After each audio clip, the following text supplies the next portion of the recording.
Welcome, everybody. This is a very special episode, bonus episode of the Horrible Horror Podcast. With us today is one of the stars of the movie that has given me PTSD, The Trapdoor, Sarah. I'm going to butcher her last name, so I'm going to let her tell you what it is. Sarah, what's your last name? Wagenvoord. There we go. Wagenvoord. Sarah, I consider you the star, considering you're the one that actually lives in this movie. Oh, that's too bad. Did you want to die? Were you thinking, maybe I should die? Yeah, I was thinking that, for sure. Okay. Awesome. Time on set, anytime you want to kill me off, that's fine. Yeah, because we have... Oh, I mean, you actually listened to our episode on that. Yeah. So hopefully we weren't, like, too rough for it, but it was... Honestly, I was expecting more. The worst you said about me was that it was bland, and I'm like, oh, if it's bland, that did my job, because... Yeah, we were actually listening to that back, and we weren't sure if that should be the case or not. So... That's fine. Trust me, guys. But in a way, I meant it as a compliment, because like everybody else was just yelling and yelling all the time, and your character was like the one who wasn't yelling the whole time. So yeah. It was a good thing in a way. Oh, no apologies, no explanations. I've definitely seen that movie. Okay. Well, let's just jump. We have a bunch of questions for you. So, first of all, I guess the professional questions. Yeah, first. We'll get to the professional ones first, and then we'll move into some other things. So, obviously, we know who you are now. So, when and like how did you first get into acting as something you wanted to do? Oh yeah, I've been acting and writing since probably age 4 or 5. And then I moved to LA when I was 21. Where'd you move from? I moved from Arizona. Oh. And I did a lot of theater there. And film's a new frontier when you come from theater. And the thing everyone tells you is say yes to everything. I have heard that. Yeah, and I will tell anyone right now, say yes to the stuff you want to do. So, good lesson. Life is full of lots of lessons, and Trapdoor was an important one for me. Yeah, because you said yes to Trapdoor, and Trapdoor is awful. Good. Yes. God. Yes. But good on you for coming with us and talking about this heap and pile. So let's keep on going. Yeah. Let's see. We just talked about the yelling. So why was there so much yelling? I mean, did the script actually call for everyone to be yelling, or was that just how it happened? God, I feel like there was just every other paragraph of like, she screams, a door opens, she screams. Every single line had a question mark behind it. Like everyone has so many questions that they're shouting, and there's no answers ever. I mean, really, Trapdoor was there's a group of a large amount of people in Los Angeles who will think that they have movie making down to a science, and they go, well, we know what we need. We need this, and especially horror. Horror people think they really figured it out. We need girls.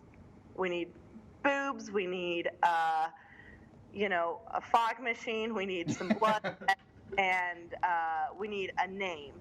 And they figure, like, they put that together, they can sell it anywhere. So Trapdoor was really just the product of, Kennedy, who means well, And then the producers around him who just want to make money, trying to figure out that algorithm of selling a movie and just failing.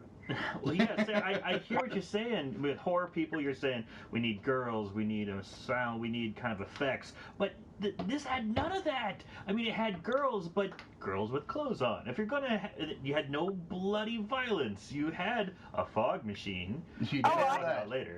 I But could talk about it just seems like this Kennedy Goldsby guy just didn't know how to put the ingredients together correctly. Yeah. And there was definitely, they wanted girls with no clothes on, and that's why they ended up putting in somebody that they tried to make look like my body double, but she's just somebody that like pops up out of a coffin. So they definitely did their darndest to last minute discard their tops, but you know we said no, thank you. Not here. Not Craft ever. services tray is going to be decked out today for the first girl who takes off her top. Exactly. Like that? Yeah. Another thing we touched on is like, yeah, we said you were the bland character, just because you weren't the one yelling. So that leads me to my next question. Was there ever a real sense of characterization or personality with the characters in the script, and it just got lost in the editing process? Or was it just chaos from the beginning, like everybody was just the same from page one? Yeah, it was chaos from the beginning. I remember asking Kennedy, who is a very sweet guy. I like Kennedy. I don't like the producers of the movie, but I like Kennedy. I remember asking him, like, hey, could you give me anything about this character, Robin? Any kind of direction? And he said, Robin, Robin's like a delicate dandelion. And that was the one note I was... Wow. And I was like, so does she like literally fall apart if you blow on her? What does that mean? So for being a delicate dandelion, at least you could take a punch. Yes. Yeah, right? Let me tell you something about that scene. That was filming day one. That was day one? Day one, I got to kiss my very intense co-star. During that love scene, he gripped my arm so bad I went home with abrasions. Oh my God.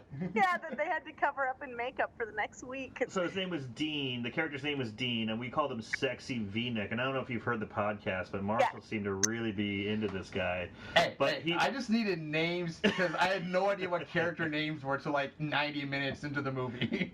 So. But this guy apparently was pretty intense. Oh, yeah. No, because every one of my lines was, Dean, what's wrong with this house? Dean! He gets his name called out. Yeah, I got his. He was one of the earlier names I did get, but it still took a long time to get each character's name.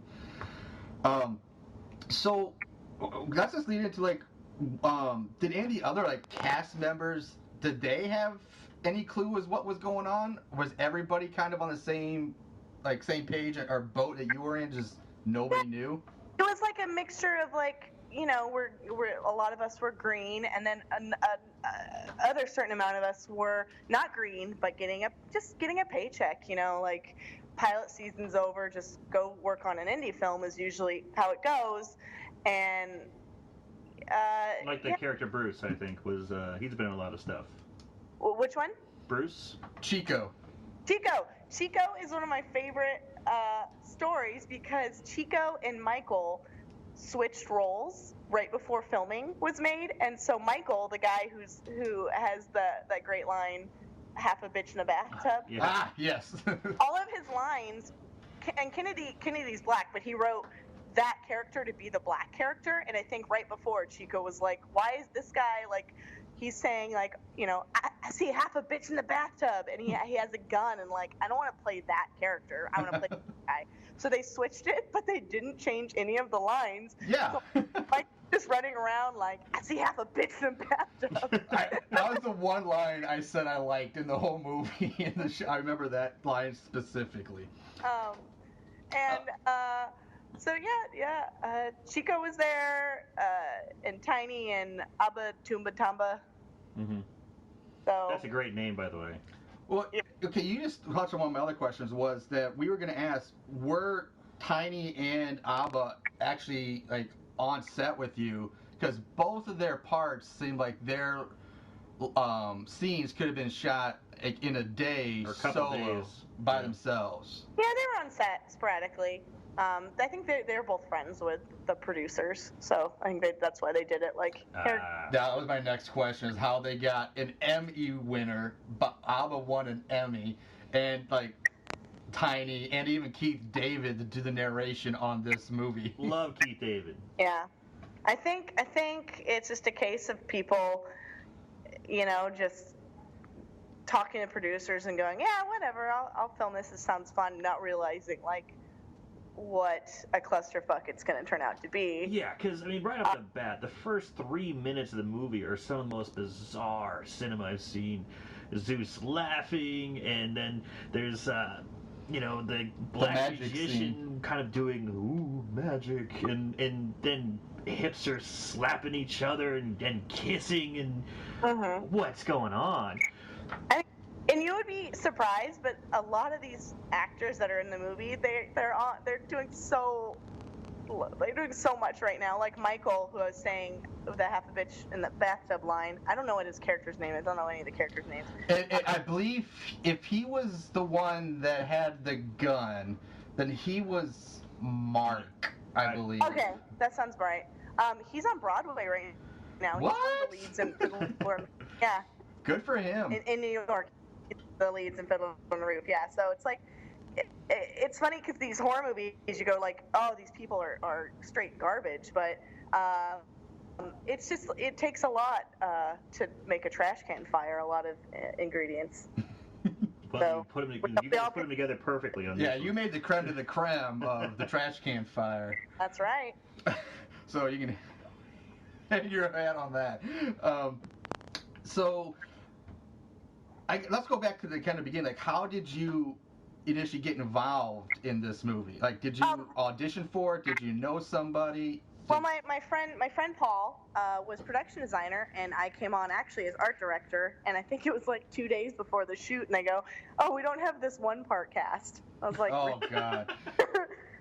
So they had me read for it, and I read for it, and then I got it. And because I had read the script before, I was like, "Should I do it?" Well, who am I to say? Like, at that point, I was just doing like little, tiny web series things. Okay.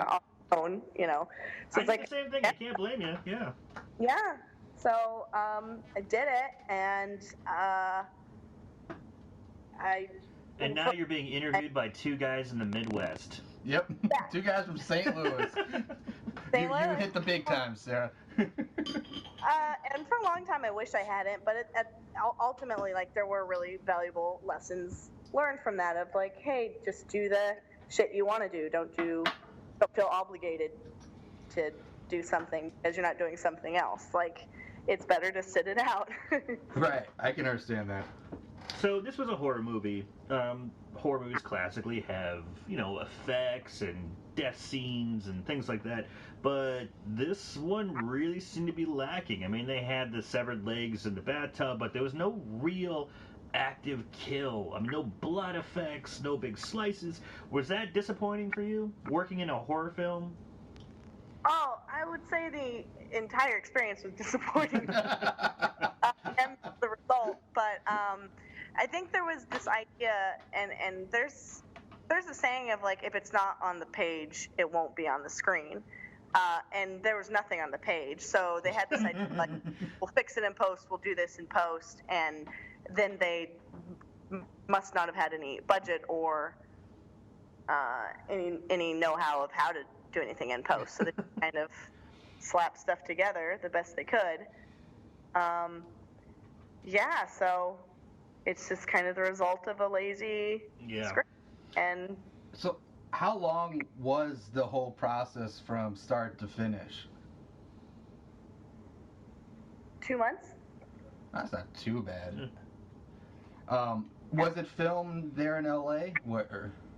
Yeah, it was filmed in LA. Okay, I kind of thought so, but I just remember the exterior of the house was a nice house. The exterior shot they used. So I was just wondering where it was. Yeah, it was like in the outskirts of LA. Okay. You have more, Aaron? Yeah. So, are you a heavy sleeper? I just trust Dean so much, and oh, bad news. I love the fact that she knew where we were going with that. Well, yeah, because that trust is lost. God damn. No, I was like, you want me? Are you? I mean, yeah. At a certain point, I gave up asking, like, hey, does it make sense? And, so yeah, she fell asleep, and her boyfriend just like loudly banged the shit out of someone right next door. Right. Yeah. I don't know. I think Robin has a drinking problem. Well, here's to you, Robin, because we're drinking right now too. Yeah. Let's talk about some other characters. So, we commented on this in the in the episode, but did Maria? Is it Ines, the girl who played Alexis? Yes. Was her accent a choice, or is that just her natural speaking voice? Oh, she is a telenovela star. Oh, okay. Hmm. And she was really nice. But yeah, she's telenovela, and so she brought the telenovela to the film. And All those right. giant boobs. She brought the boobs as well. Yeah, those. Jesus. Yeah, you got a face full of those, I believe, in the bathroom scene. Yeah. Yeah. Speaking of the bathroom scene, your character, she likes to do what I call a little stinker tinker time. Yeah. And peeing or poop, So, do you do that? No. I like to read. Oh, okay. No, that's the worst scene for me. That's the stomach go like, because they had me cry, and I got there in the performance, but they put in this fucking lip quiver that makes me like my stomach just. They put this weird lip quiver in when I look at the video. It's really stupid, but magical video, by the way, too. Yeah. Yeah, the video that was shot from like the impossible angle when you actually see where the camera was and what the footage is.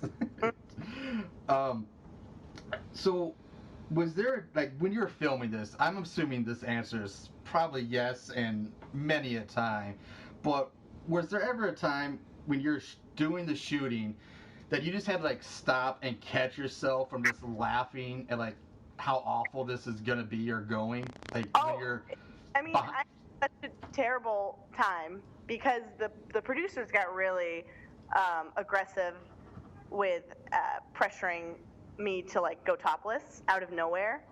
So there was a halfway through the movie, and honestly, if I had this happen to me now at 29 versus being, like, what was I, 22, 23, I would have just quit and told them to go fuck themselves. But at that time, I was like, well, I'm not going to do it, but I should stick it through because I said I would. But yeah, there was a point where I just checked out so much that the guy that played Dean would be like yelling in my face, and I would just so. Well, good on you for sticking to your guns. I gotta ask though, based on what we've seen in the movie, or and you saying that they wanted you to go topless, where would that have fit? Like, I understand if I think it was Danielle, who played Suzanne the blonde, if she was topless in the love scene, but I don't understand like where in the movie it would make sense for Robin to have been topless. So where would they want to insert that? I love you for saying that because that was my argument. I said, I don't ever want to go topless in a film. I just don't. But furthermore, like, I don't understand why this doesn't make sense why my character would do this. It doesn't make any sense. And the thing that one of the producers said, I'm not going to disparage anyone's name, but the thing that I was told, the direct response was, it doesn't need to make sense to you. It makes What a dick move. All right, I'm sorry. I will chime in. Like you, my background is in theater. I started in acting, and then I transitioned into directing myself, like stage plays and all that stuff. But I don't know if I would ever tell a member in a cast that I was directing that it doesn't have to make sense. That seems like the worst thing to say. Well, they just wanted boobs because, again, there's that algorithm. There's that equation that they think they've, I've got it. And boobs is a big part. And it's not just these guys. I've met so many producers out here that are like, I want to sell a drug film, and there's gonna be tits in it. There's gonna be a scene where there's just tits, and I need titty girls. Put it on.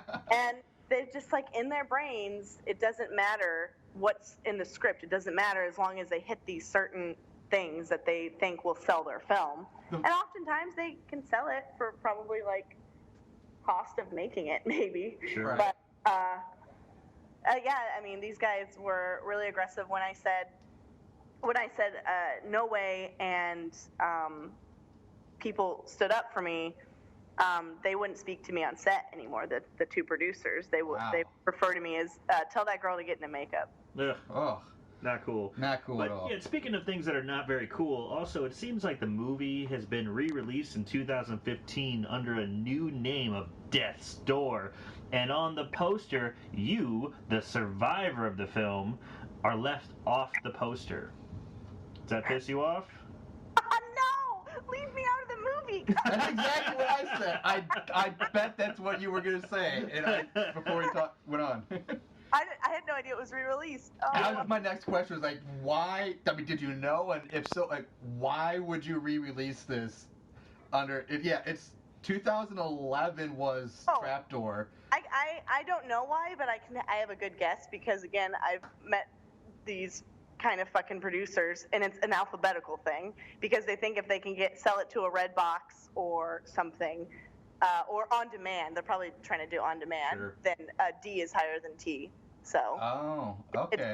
it's just that stupid thinking. It really is. Wow, that is pretty. Yeah, because I just noticed like in 2015, Death's Door, exact same movie. Yeah, just a different graphics, different art. You know, looks like. Is that on my?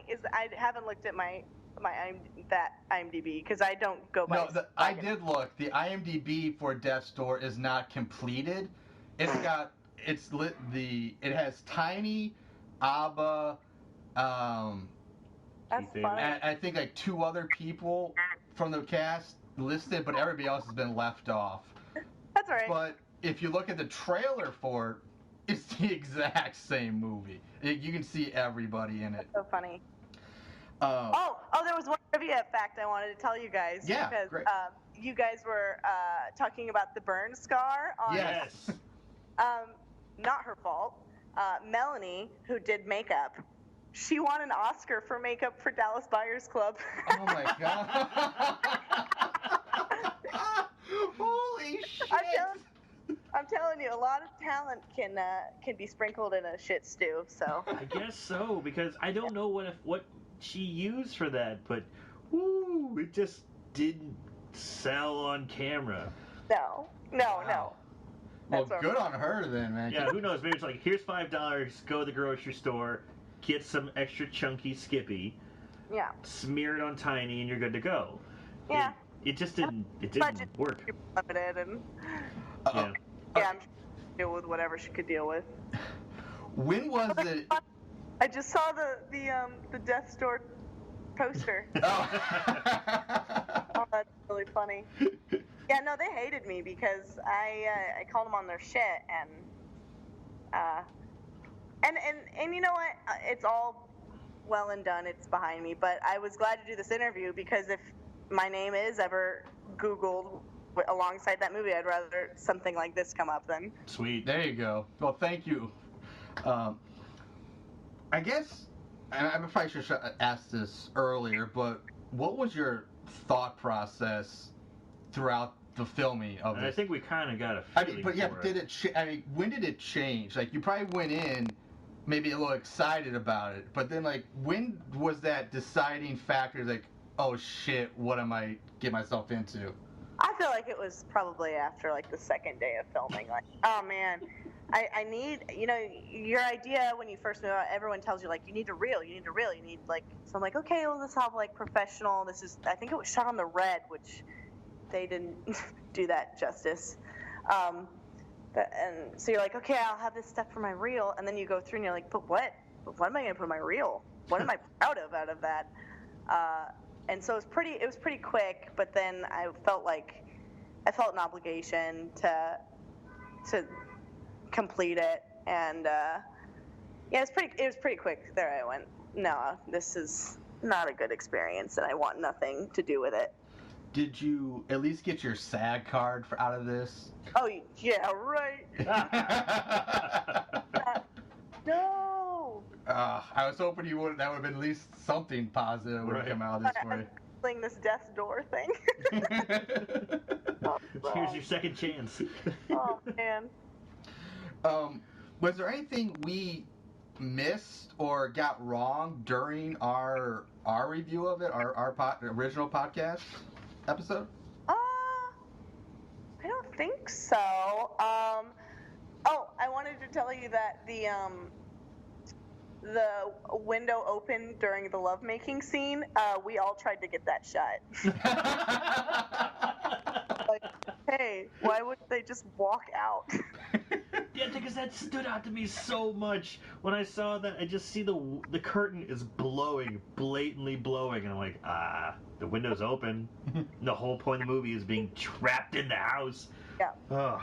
Yeah, I did the same thing with the scene, and I think it was the attic, but there was like bright sunlight just filling the room. So, like, obviously the window was open. Oh yeah. I mean, it's just like people not really caring at the top of like, let's just do this. They just wanted something to sell. They're not like artists that are looking to weave an interesting story.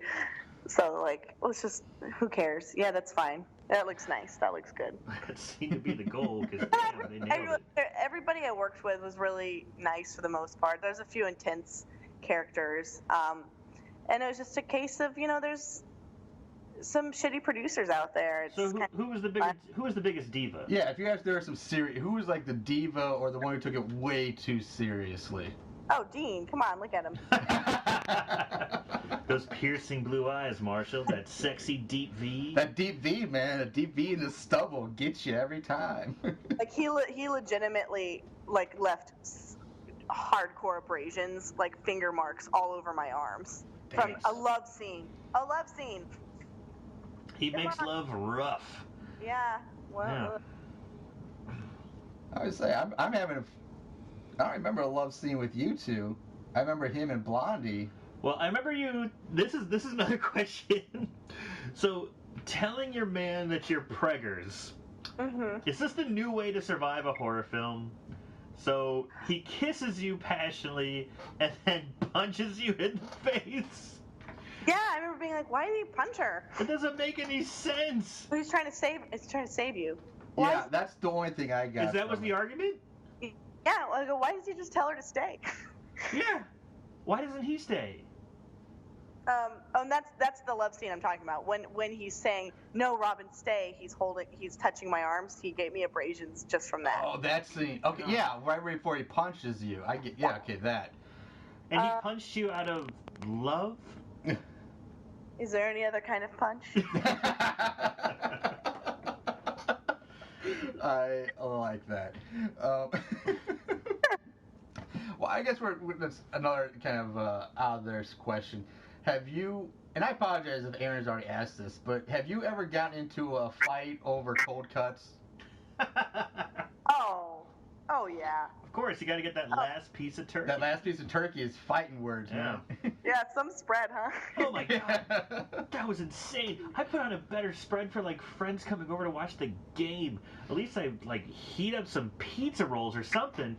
But I mean, we bought like turkey, cold cuts, and a veggie tray from the grocery store, and that's it. Where's the booze? Where's the beer? Where's anything that would resemble a party? Ain't no party like a Lunchable party. I guess so. Oh, man, it was pretty bad. Oh my god, that's funny. That's so funny. I know we're probably kind of running long. I don't know how much time you have, but is there anything else you're working on right now that you want to promote, or anything else you've done, or anything you want to shout out? Just to make sure I get that in there. Yeah. I don't go by. I mean, it's my name, but I don't act under Sarah Wagenvoord. So if you're looking like, oh, Trapdoor destroyed her career, I just was like, well, I don't want this to follow me around. So I go by Sarah Oliver is my acting and writing name, and I write and perform sketch comedy in Los Angeles now. I do it at Improv Olympic Theater and Second City, and so do a lot of live comedy. And in addition to that, my friend Paul, who was production designer, we're also writing partners, and we write and produce our own web series called The New Adventures of Pink Girl and the Scone. And it's just like a little dark, absurd comedy. I actually have a question about that. Sure. Yeah, this has nothing to do with Trapdoor now, but I was looking for a picture of you to put, the promo with the ad for the interview, and a picture of you in a pink superhero costume at Comic-Con popped up, and I just had to ask what that was about, because that's awesome. Web series, yeah, the New Adventures of Pink Girl and the Scone. So that is my character, Pink Girl. She's like a cranky security guard, basically. And Paul plays an effeminate Englishman. Awesome. It's too bad Paul couldn't join us this, because I did have some questions for him, but maybe you can answer, at least give me an idea of what his role was in this movie as a production designer. Yeah, I mean, really, just do what they tell him to do. Hang it where they say to hang it. Build some things. Collect some props. He's always been a very great support system for me. So he was there, and he was really kind when things got kind of ugly. But we both decided to stick it out, and we were young and needed a paycheck. And otherwise, he production designs for. Do you guys know what Loot Crate is? Yes, I do. Yeah. I have heard of Loot Crate. I used to be a member. Oh, cool! Yeah, I stopped because it just got a little too. Yeah, I felt a little too old, I guess. Oh no, you're never too old for toys and. Exactly. Yeah. I agree. Toys and comics. Yeah, he production designs all those videos that they release in the crate, and then he production designs a lot of music videos and Comedy Central specials and stuff. But really? He's predominantly a writer. Okay. We write a lot together, and he writes a lot of great stuff on his own, a lot of sci-fi. And that's cool. So it sounds like a good dude. So he bought the things, he hung the props, but he did not ask the girls to remove their tops. Well, I didn't say that. That rhymes. So he was kind of at the whim of the producer to try and get you guys to take off your clothes? No. He definitely was on the female side. Yeah. All right. Speaking of taking off clothes, and whoa! No, there's that scene where you guys open a door and you're supposed to find the dead woman tied up in the chair with #VagRad. What was that? What were you looking at? Because the image of her in that chair looked really fake on film. So I'm just curious, what were you guys actually, if anything, looking at? Oh, nothing. That's kind of what I thought. Okay. Yeah, it looked really bad. Yeah, nothing. Yeah, because, I mean, I'm a nurse by trade. I don't know if you knew that on the show or not, but when I first see a person kind of sliced up or hurt or anything like that, my first instinct is to be like, oh, are you okay? Just kind of go check on them. Even if you're scared, you still want to kind of look at it and be like, you okay? And everyone's just like, yep, she's dead. Close the door.